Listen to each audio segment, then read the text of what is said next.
जीत का जश्न ऐसा, तो शपथ ग्रहण के दिन जश्न का क्या नजारा होगा, इसका अंदाजा आप खुद लगाइए। साथ ही इस बात का भी अंदाजा लगाइए कि 26 दिसंबर के बाद मोदी का अगला कदम क्या होगा।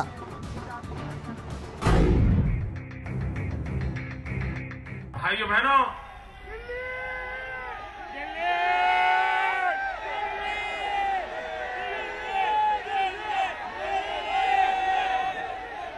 आपकी अगर इच्छा है तो मैं जरूर 27 तारीख को एक दिन के लिए दिल्ली हो आऊंगा।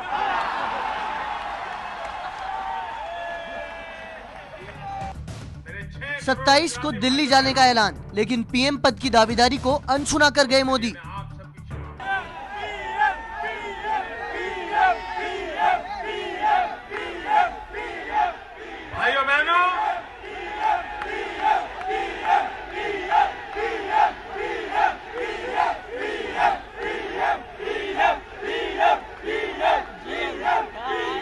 भाइयों बहनों,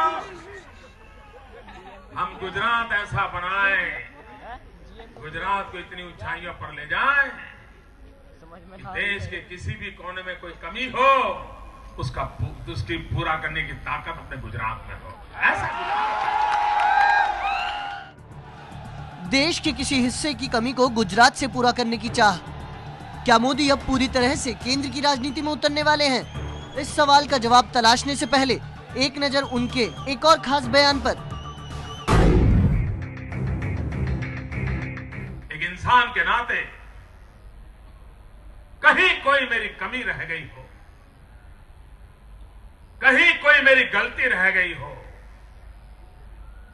तो मैं मेरे 6 करोड़ गुजराती भाइयों बहनों,